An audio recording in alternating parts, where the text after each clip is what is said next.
الحمد للہ رب العالمین والعاقبۃ للمتقین والصلاة والسلام علی سید الانبیاء والمرسلین اما بعد۔ باب ہے اذا زکا رجل رجلا کفاہ، جب ایک شخص دوسرے کی صفائی دے تو کافی ہے۔ عن ابی بکرۃ رضی اللہ عنہ قال، سیدنا ابو بکرہ رضی اللہ عنہ سے مروی ہے، اثنا رجل علی رجل عند النبی صلی اللہ علیہ وسلم، نبی کریم صلی اللہ علیہ وسلم کے سامنے ایک شخص نے دوسرے کی تعریف کی تو آپ نے فرمایا ویلک قطعت عنق صاحبک قطعت عنق صاحبک، تیری خرابی ہو، تو نے اپنے ساتھی کی گردن کاٹ دی، تو نے اپنے ساتھی کی گردن کاٹ دی۔ اور یہ آپ نے الفاظ کئی دفعہ کہے۔ ثم قال، پھر آپ صلی اللہ علیہ وسلم نے فرمایا من کان منکم مادحا اخاہ لا محالۃ،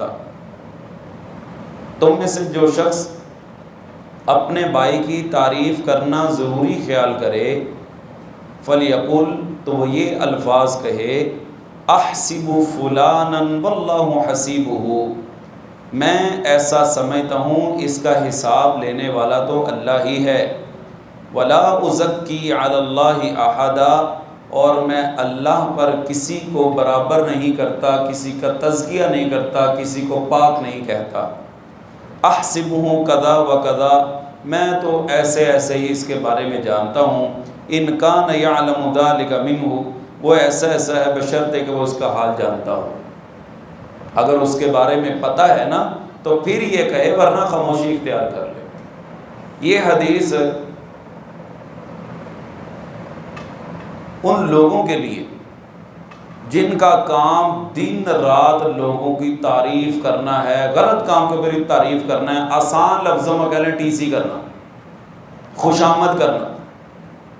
رسول اللہ صلی اللہ علیہ وسلم فرما رہے ہیں کہ تو اپنے بھائی کی گردن کاٹ رہا ہے، اور ہمارے ہاں یہ تو اپنی کامیابی کا راز سمجھا جاتا ہے کہ جب تک میں خوشامد نہ کر لوں تو میں تو کسی مرحلے میں کامیاب نہیں ہو سکتا۔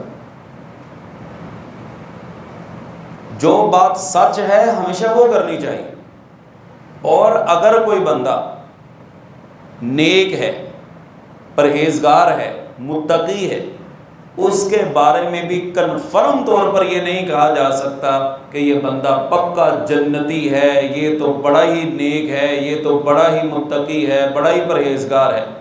اس کے بارے میں شریعت نے ہمیں کیا سکھایا ہے کہ تم نے یہ کہنا ہے کہ میں تو اس کو بہرحال اتنا ظاہری طور پر جانتا ہوں، اس کے باطنی معاملات کیا ہیں، اندر کے کیا معاملات ہیں، یہ اللہ ہی جانتا ہے، مجھے نہیں پتہ۔ ظاہری طور پر ہمارے ساتھ ملتا ہے، جلتا ہے، بیٹھنے میں، گفتگو کرنے میں ہم نے اس کے اندر کوئی عیب نہیں دیکھا، باقی معاملات کیا ہیں، باطن جو ہے وہ اللہ ہی جانتا ہے۔ جیسے امام شافعی رحمہ اللہ فرمایا کرتے تھے نا، لنا الظاہر واللہ یتولی بالسرائر، ہم تو ظاہر کو جانتے ہیں، بیچ میں کیا ہے یہ تو اللہ ہی جانتا ہے۔ کوئی آدمی آپ سے پوچھتا ہے کہ میں اپنے بیٹے کا، بیٹی کا فلان جگہ پہ رشتہ کرنے جا رہا ہوں، تو تم اس کے بارے میں کیا جانتے ہو؟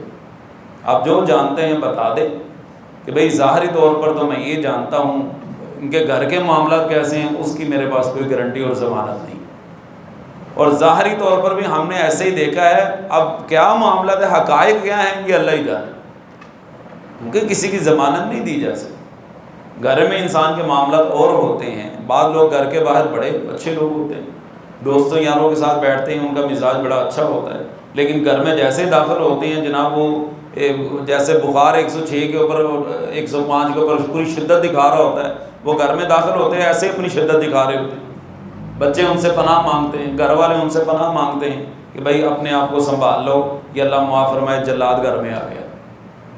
یہ تو اگر اس کو جواب دے دیا یا اس کو کوئی بات کر کے دکھا دی تو ہمارا تو جو ہے نا وہ یہ تیا پانچا کر دے گا، لہذا اس کے بارے میں خاموشی کر۔ گھر میں جا کے ایسی ان کی طبیعت ہو جاتی، باہر لوگوں کے ہاں بڑے میاں مٹھو بنتے ہیں، وہ بڑے نیک پارسا بننے کی کوشش کرتے ہیں، لیکن گھر کے معاملات ان کے بڑے خراب ہوتے ہیں۔ اس لیے رسول اللہ صلی اللہ علیہ وسلم نے فرمایا تھا تم میں سے بہترین انسان وہ ہے جو اپنے گھر والوں کے لیے بہتر ہے، وَأَنَا خَيْرُكُمْ أَهْلِي، میں اپنے گھر والوں کے لیے بہتر ہوں۔ اگلی حدیث ہے جی بلوغ الصبیان و شہادتی، بچوں کی گواہی اور ان کے بالغ ہونے کا بیان۔ عن ابن عمر رضی اللہ عنہما ان رسول اللہ صلی اللہ علیہ وسلم عارضہ یوم احد، حضرت ابن عمر رضی اللہ تعالیٰ عنہ احد کے دن رسول اللہ صلی اللہ علیہ وسلم کے سامنے پیش ہوئے، وَهُوَ ابْنُ 14 سَنَةً، اور ان کی عمر 14 برس تھی۔ فلم یجزنی، آپ نے مجھے شرکت کی اجازت نہیں دی۔ ثم عرضنی یوم الخندق، پھر مجھے خندق کے دن اپنے سامنے بلایا، وَأَنَا ابْنُ 15 سَنَةً، اور اس وقت میری عمر 15 برس تھی۔ فَأَجَازَنِي، تو آپ صلی اللہ علیہ وسلم نے مجھے اجازت دے دی۔ یہ بچے کا یا بیٹی کا بالغ ہونا یہ علاقے کے اعتبار سے ہوتا ہے۔ جو علاقے گرم علاقے ہیں ان میں بچوں کی بلوغت کی جو ایج ہے ایوریج ہے وہ ذرا جلدی ہے، اور جن میں ایسا نہیں ہے وہاں پہ بلوغت کی عمر تھوڑی سی لیٹ ہے۔ تو اس حدیث میں بتانے کا جو مقصد امام بخاری رحمہ اللہ کا وہ یہی ہے کہ اصل بچے کی بات کا اعتبار اس وقت ہونا شروع ہوتا ہے جب وہ بالغ ہو جاتا ہے، کیونکہ شریعت کے احکام بھی اس کے اوپر اس وقت ہی عام طور پر لاگو ہوتے ہیں جب وہ بالغ ہوتا ہے۔ نماز البتہ وہ ہے جو 7 سال کی عمر میں فرض ہو جاتی ہے، 10 سال کی عمر میں اس کے اوپر سختی کر کے اس کو پڑھائی جاتی ہے، ورنہ شریعت کے اکثر جو قاعدے کلیے ہیں اور جو اس کی جس کے تکلیف کہتے ہیں، تکلیف سے مراد ہے شریعت کی جو کلفت ہے، شریعت کے جو احکامات ہیں اس کے اوپر اس کا اطلاق اس کی بلوغت کے ساتھ ہونا شروع ہو جاتا ہے۔ اگلی حدیث ہے جی اذا تصارع قوم فی الیمین، کچھ لوگ اگر قسم اٹھانے میں جلدی کریں تو ان کے متعلق کیا ضابطہ ہے۔ عن ابی ہریرہ رضی اللہ عنہ ان النبی صلی اللہ علیہ وسلم عرض علی قوم الیمین فاسرعوا، رسول اللہ صلی اللہ علیہ وسلم نے کچھ لوگوں پر قسم پیش کی، وہ جلد ہی قسم اٹھانے کے لیے تیار ہو گئے۔ فامر ان یسہم بینہم فی الیمین ایہم یحلف، لہذا آپ نے حکم دیا کہ ان کے درمیان قرعہ دادی کی جائے کہ ان میں سے کون قسم اٹھائے۔ یہ عدالت کا قانون ہے کہ جب کوئی بندہ کسی چیز کا دعویٰ کرتا ہے اس کے ذمے ہے دلیل پیش کرنا، اور جس کے خلاف دعویٰ کیا گیا ہے وہ قسم دے گا۔ یہ رسول اللہ صلی اللہ علیہ وسلم کے زمانے میں آپ دیکھیں کہ لوگ جلدی جلدی قسم اٹھانے کے لیے تیار ہو گئے، جبکہ معاملے کی حساسیت اتنی ہے کہ انسان کو سوچنا چاہیے کہ میں کس چیز کے اوپر اللہ کو گواہ بنانے جا رہا ہوں۔ قسم اٹھانے کا مطلب یہی ہے نا کہ میں اللہ کو گواہ بنا رہا ہوں۔ اب وہ دیکھے کہ وہ حقیقت ہے یا جھوٹ ہے، وہ سچ کے اوپر اللہ کو گواہ بنا رہا ہے یا جھوٹ کے اوپر اللہ کو گواہ بنائی جا رہا ہے۔ یہ بڑا حساس معاملہ ہے، انسان کو ذرا خیال کرنا چاہیے۔ کیف یستحلف، یہ مسئلہ بڑا اہم ہے کہ قسم کس طرح لی جائے۔ اکثر ہمارے ہاں بول ساری قسمیں رواج ہے ان کا۔ ذرا دیکھیے حضرت عبداللہ بن عمر رضی اللہ تعالیٰ عنہ بیان کرتے ہیں کہ نبی علیہ الصلوۃ والسلام نے فرمایا من کان حالفا فلیحلف باللہ او لیصمت، اگر تم میں سے کوئی بندہ قسم اٹھانا چاہتا ہے نا تو اللہ کے نام کی قسم اٹھائے ورنہ خاموش ہو جائے۔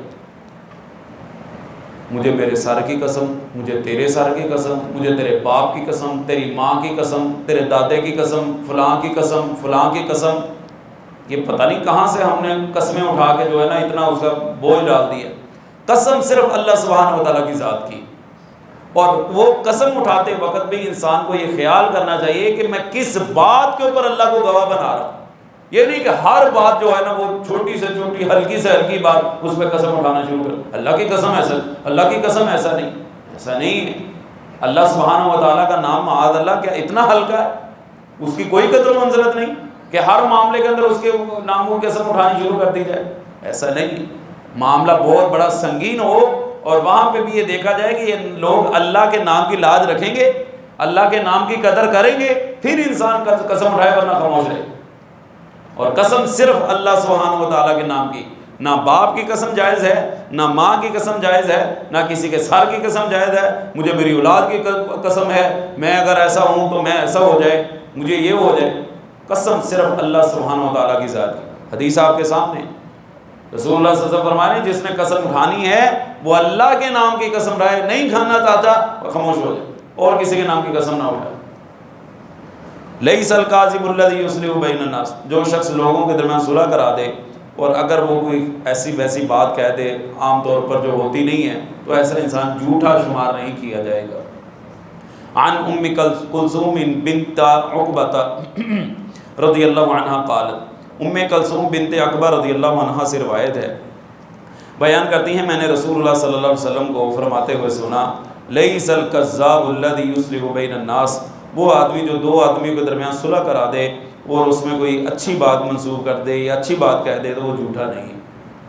دو آدمیوں کے درمیان صلح کروانی، میاں بیوی کی لڑائی ہو گئی ہے، ان کے درمیان صلح کروانی، بیوی کو کہنا کہ میں نے سنا تھا یہ تیرے بارے میں بڑے اچھے کلمات کہہ رہا تھا وغیرہ، بس غلطی ہوگی، کمی کوتاہی ہوگی، یا شوہر کو کہہ دینا کہ بیوی تمہارے بارے میں بڑے اچھے کچھ جذبات رکھتی ہے، بس یہ شیطان کا ایک معاملہ تھا، حالانکہ دونوں نے کی نہیں ہے۔ معاملہ کیا ہے؟ گھر کو جوڑنا ہے، گھر کو توڑنا نہیں ہے۔ یہ ہمارا المیہ ہے، ہمارا المیہ ہے۔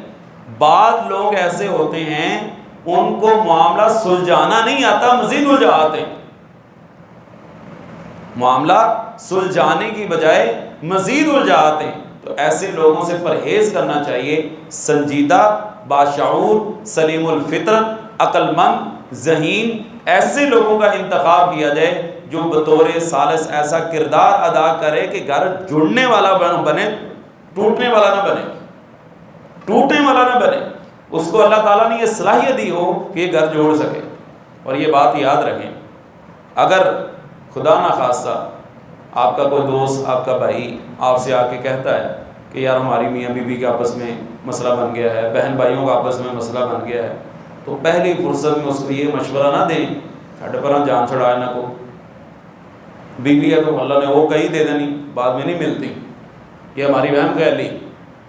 جس طرح کا ہمارا ماحول ہے نا، یہ دوبارہ باپ نہیں ملتی اور نہیں ملتی۔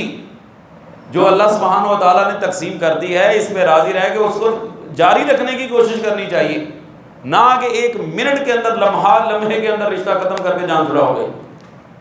نہیں، ایسا نہیں، اس کو اچھا مشورہ دیں، یا تھوڑا سا وقفہ ڈال لو، تھوڑے دن خاموشی اختیار کر لو، اس کے اندر بڑوں کو داخل کرو، معاملے کو حل کرنے کی کوشش کریں، نہ کہ مزید اس معاملے کو ختم کرنے کی اور تعلق کو توڑنے کی، رشتہ ختم کرنے کی ایسی کوئی صورتحال نہیں ہونی چاہیے۔ قول الامام لاصحابہ اذهبوا بنا نصلح، امام کا ساتھیوں سے کہنا کہ ہمیں لے چلو ہم صلح کرا دیں۔ عن سہل بن سعد رضی اللہ عنہ، حضرت سہل بن سعد رضی اللہ تعالیٰ عنہ بیان کرتے ہیں، ان اہل قباء اقتتلوا حتى تراموا بالحجارہ، اہل قباء آپس میں لڑ پڑے یہاں تک کہ انہوں نے باہم پتھر مارے۔ فاخبر رسول اللہ صلی اللہ علیہ وسلم بذالک، رسول اللہ صلی اللہ علیہ وسلم کو جب اس معاملے کی خبر دی گئی، فقال اذهبوا بنا نصلح بینہم، ہمیں لے چلو تاکہ ہم ان کی آپس میں صلح کرا دیں۔ شیطان یہ چاہتا ہے کہ یہ لڑے رہیں، جبکہ آقا کائنات علیہ السلام کی تعلیم یہ ہے کہ ہم نے صلح کروانی۔ حضرت یوسف علیہ السلام نے کیا کہا؟ جب مصر کے وہ وزیر خزانہ بنے اور بھائی آئے دوبارہ اور کہا کہ باپ کو بھی لے کے آنا، تو کیا کہا تھا؟ شیطان نزغ الشیطان بینی و بین اخوتی، سبحان اللہ، کہا یہ ہمارے بھائیوں کے درمیان جو نزاع اور لڑائی اور جھگڑا ہوا ہے نا، یہ سارا اس کا کرتا درتا شیطان ہے، شیطان نے یہ ساری حرکت کی۔ لہذا اللہ سبحانہ و تعالیٰ سے دعا بھی کی اور اس معاملے کو فوری طور پر رفع دفع کر دی۔ ہم تو نہیں جی نہیں، یہ تو ہو نہیں سکتا جی، اچھا یار صلح کر لیں، آپ کو نہیں پتا معاملے بہت حد سے بڑھ گئے ہیں، چلو یار چھوڑو صلح کر لو۔ وہ جی جس صفحے پہ یہ بات لکھی نا اس صفحہ ہی پھاڑ دیں، دنیا ادھر سے ادھر ہو سکتی، صلح نہیں ہوگی۔ بھائی آپ کے معاملات کون سا کوئی شریعت سے بھی اتنے بڑھ گئے، اور نہ جی نہ، آپ کو کیا پتا معاملات کا، آپ کو نہیں پتا، یہ معاملہ بہت سے گزر چکا ہے، اب یہ رشتہ نہیں رہ سکتا، یہ میرا بھائی نہیں ہے، یہ میرا باپ نہیں ہے، یہ میری ماں نہیں ہے، رشتہ ختم۔ اچھا یار یہ بتاؤ، نبی کریم صلی اللہ علیہ وسلم نے 13 سال مکے میں گزارے، نبوت کا ابتدائی جو عرصہ ہے کس قدر کٹھن گزرا۔ آپ صلی اللہ علیہ وسلم کو شیب ابی طالب کے اندر 3 سال بند رکھا گیا، بائیکاٹ کیا گیا، آپ کا سوشل بائیکاٹ، نہ آپ سے کوئی مل سکتا ہے، نہ آپ کو کوئی خوراک پہنچا سکتا ہے، نہ کوئی رشتہ داری کر سکتا ہے، نہ کوئی لین دین کے معاملات کر سکتا ہے، سوشل بائیکاٹ، حتیٰ کہ پتے کھا کھا کر، چمڑا کھا کھا کر گزارا کیا جاتا تھا، 3 سال کا عرصہ گزارا۔ اب یہ کرنے والے کون تھے؟ مکہ والے۔ آپ کو مکہ سے ہجرت پر مجبور کرنے والے کون تھے؟ مکہ والے۔ مدینہ طیبہ میں آپ تشریف لے گئے، یہ پھر نہیں ٹکنے دے رہے، آرام سے نہیں بیٹھنے دے رہے۔ غزوہ بدر ہوا، غزوہ احد ہوا، غزوہ حنین ہوا، غزوہ احزاب ہوا، یہ ساری جنگیں ہوئی، مسلمانوں کا نقصان ہوا، جلیل القدر صحابہ شہید ہوئے، خود نبی علیہ الصلوۃ والسلام کی ذات مقدسہ متاثر ہوئی، آپ کی پیشانی مبارک زخمی ہوئی، کتنا نقصان اٹھایا مسلمانوں۔ فتح مکہ کے موقع پر یار اللہ کے رسول صلی اللہ علیہ وسلم نے تو چند لمحوں کے اندر سارا معاملہ ختم کر دیا، تمہارا معاملہ نبی علیہ السلام سے بھی بڑھ گیا۔ وہ جی آپ کی بات ٹھیک ہے لیکن یہ صلح نہیں ہو سکتی۔ انا للہ و انا الیہ راجعون۔ یعنی آقا نامدار علیہ الصلوۃ والسلام کی جتنی بھی کفار کے ساتھ لڑائی تھی وہ کوئی ذاتی نہیں تھی، وہ ذاتی نہیں تھی، دین اسلام کے اوپر سارا معاملہ تھا، دین کی وجہ سے۔ اور یہاں پہ ذاتی انا کے بت کھڑے کر لیے، حدیث بھی سن لی، واقعہ بھی سن لیا۔ اگر آقا علیہ الصلوۃ والسلام کا عمل سننے کے بعد بھی میرا دل نرم نہیں ہو رہا تو مجھے اپنے ایمان کی خیر منا لینی چاہیے، مجھے اپنا محاسبہ کرنا چاہیے کہ آقا علیہ الصلوۃ والسلام تو 20 سالہ عرصے کو ایک لمحے میں ختم کر رہے ہیں، معاف فرما رہے ہیں کہ جب میں نے تم سب کو معاف کیا اور میں معاف کرنے کے لیے تیار ہوں۔ میرا دل اتنا پتھر بن چکا ہے، اتنا سخت ہو چکا ہے کہ دل میں نرمی نہیں، میں معاملہ ختم کرنا ہی نہیں چاہتا۔ بڑے افسوس کی بات ہے، اور ایسی کئی مجلسیں ان کے بارے میں سننے کا، ان کو بالمشافہہ دیکھنے کا موقع ملا ہے۔ ایسا جناب، وہ ہمارے پنجابی میں کہتے ہیں لوہے دے تھانے ہلتے ہی نہیں اپنی جگہ سے، کہتے ہیں کہ صلح نہیں ہو سکتی، صلح نہیں ہو سکتی۔ انا للہ و انا الیہ راجعون۔ اگلا مسئلہ جی، کیف یکتب ھذا ما صالح فلان بن فلان و فلان بن فلان و ان لم ينسوه الى قبیلته و نسبه۔ اگر دستاویزات صلح یوں لکھی جائے کہ یہ صلح نامہ ہے جس پر فلاں بن فلان و فلاں بن فلان نے صلح کی، نیز خاندان اور نسب نامہ لکھنا ضروری نہیں۔ عن البراء بن عازب رضی اللہ عنہما قال اعتمر النبی صلی اللہ علیہ وسلم فی ذی القعدہ۔ رسول اللہ صلی اللہ علیہ وسلم نے ذی القعدہ کے مہینے میں عمرے کا ارادہ فرمایا۔ فابا اہل مکہ ان یدعوہ یدخل مکہ۔ اہل مکہ نے اس بات کو نہ مانا کہ آپ مکہ میں داخل ہوں۔ حتی قاضاہم علی ان یقیم بہا 3 ایام، یہاں تک کہ آپ نے ان سے اس بات پر صلح کر لی کہ 3 دن مکہ میں قیام کریں گے۔ فلما کتبوا الکتابہ کتبوا، جب انہوں نے صلح کی دستاویزات لکھی تو اس کے شروع میں لکھا ھذا ما قاضى علیہ محمد الرسول اللہ صلی اللہ علیہ وسلم، یہ وہ صلح نامہ ہے جس پر محمد الرسول اللہ صلی اللہ علیہ وسلم نے صلح کی۔ قالوا لا نقر بہ، کہنے لگے اگر آپ کو رسول مان لیا پھر تو معاملہ ختم ہو گیا سارا، ہم نہیں مانتے، یہاں پہ محمد نہیں لکھا جائے گا صلی اللہ علیہ وسلم۔ فلو نعلم، اگر ہمیں یقین ہو کہ آپ اللہ کے رسول ہیں تو ہم آپ کو عمرے سے نہ روکتے، تو آپ تو صرف محمد بن عبداللہ ہیں، آپ محمد بن عبداللہ ہیں۔ آپ نے فرمایا میں اللہ کا رسول اور محمد بن عبداللہ صلی اللہ علیہ وسلم۔ پھر آپ نے حضرت علی سے فرمایا کہ تم رسول اللہ صلی اللہ علیہ وسلم کے لفظ کو مٹا دو۔ حضرت علی دستاویز لکھ دیں۔ حضرت علی رضی اللہ تعالیٰ نے کہا اللہ کی قسم میں اسے ہرگز نہیں مٹاؤں گا۔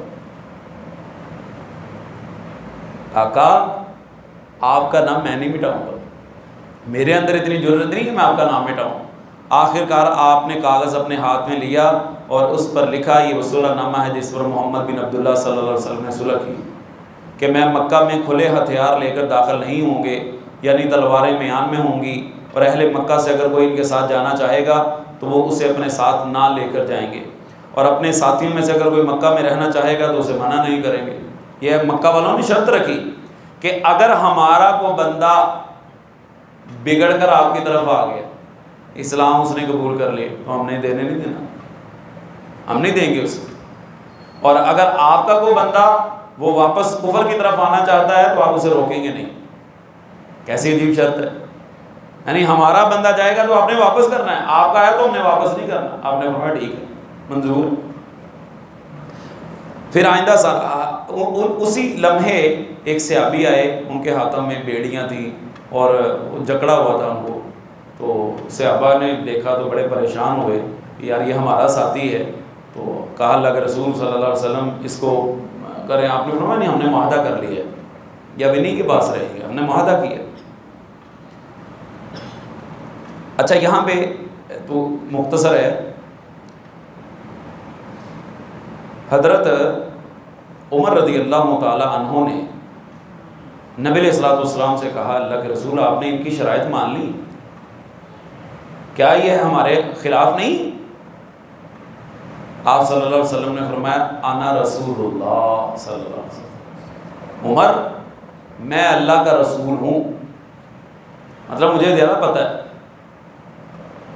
سیدنا عمر فرماتے ہیں اس کے بعد میں آیا ابو بکر رضی اللہ عنہ، یار یہ ہم نے کیا معاہدہ کر لیا، یہ تو بازار ہمارے خلاف ہے، ہم نے ساری ان کی شرائط مان لی.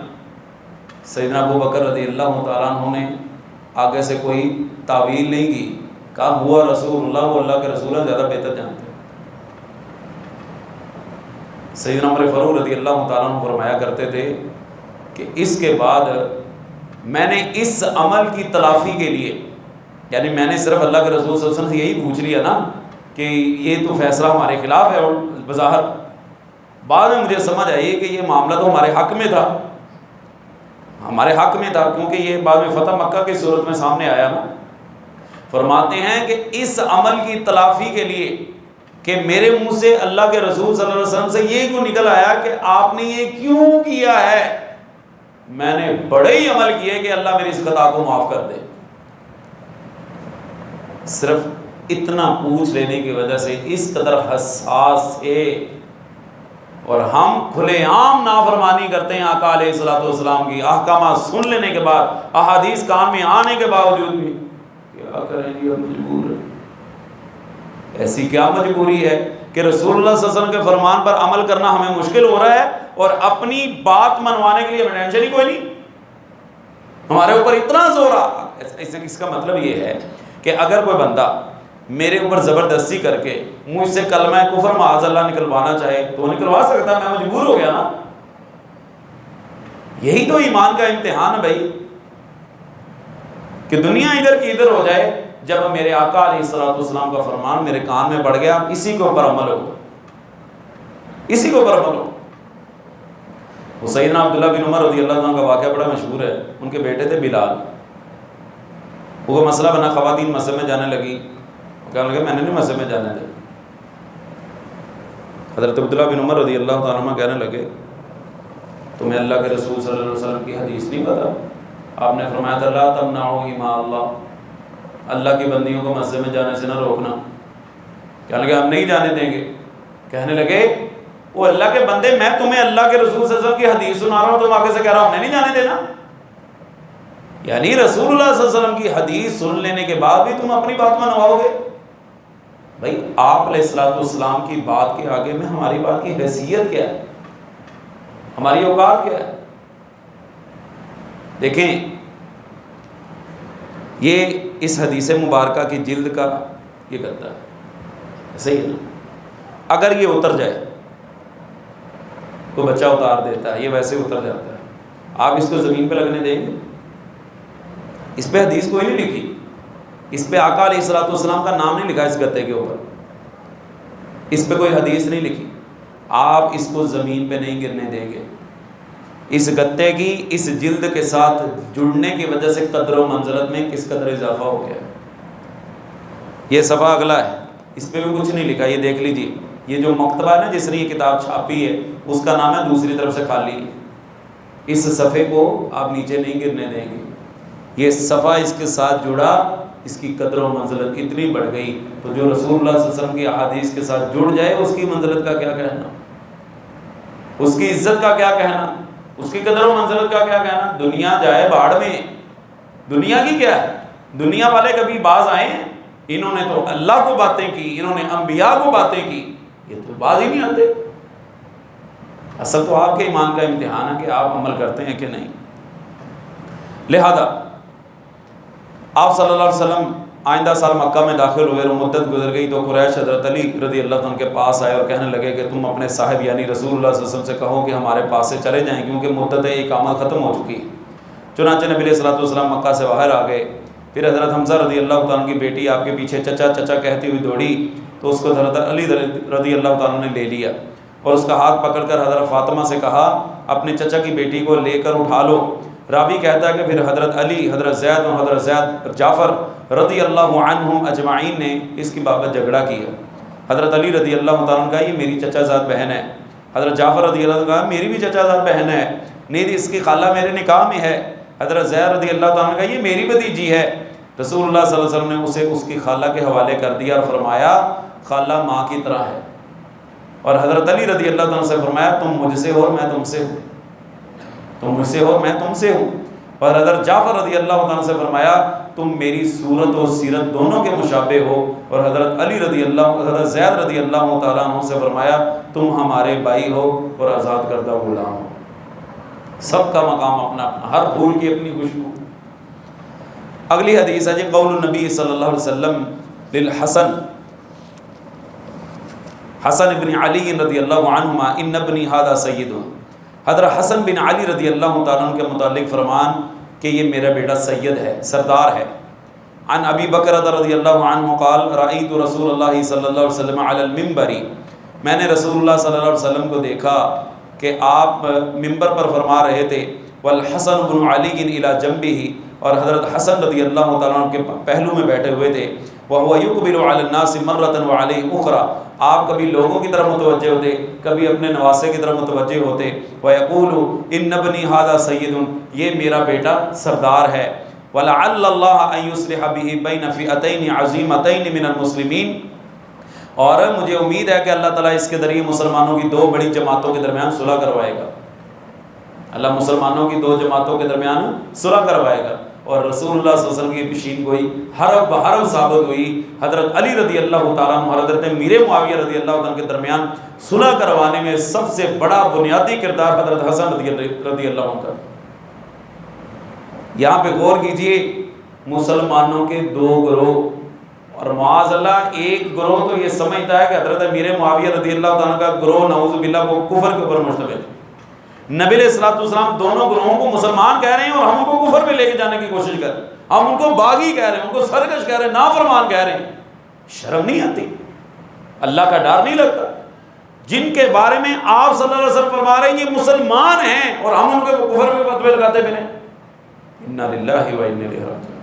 اور آپ نے ایک اور چیز بھی غور کریں، آپ نے حضرت حسن رضی اللہ تعالیٰ عنہ کے بارے میں کتنے شاندار کلمات ارشاد فرمائی، میرا بیٹا سردار ہے اور یہ دو گروہوں کے درمیان صلح کروائے گا۔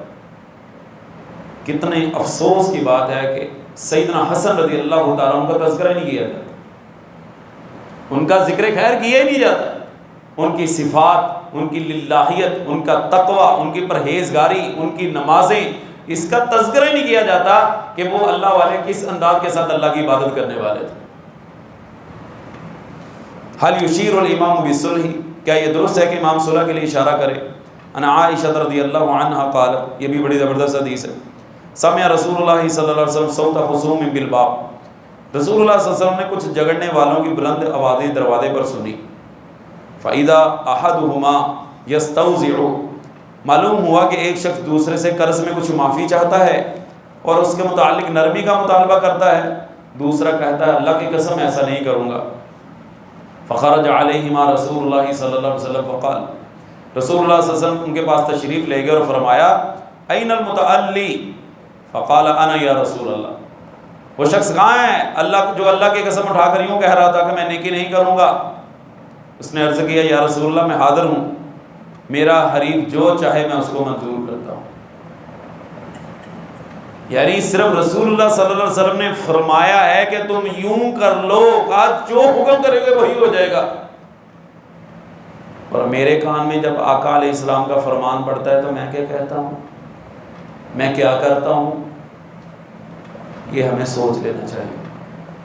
حضرات صحابہ کرام رضوان اللہ علیہ اجمعین کو یہ مقام و مرتبہ ایسے ہی نہیں ملا، ہر دم، ہر لحظہ، ہر لمحہ فرما برداری ہے جناب آقا علیہ الصلوۃ والسلام۔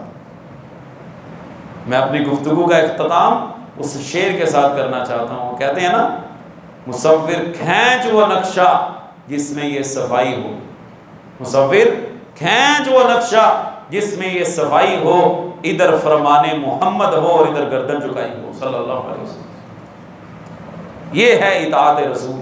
اللہ ہمیں اس بات کی توفیق عطا فرمائے، اور اللہ تعالیٰ اسی اطاعت و فرما برداری کے مطابق ہمیں زندگی گزارنے کی اور اسی کے اوپر ہمارا خاتمہ فرمائے. وآخر دعوایا ان الحمد للہ رب العالمین.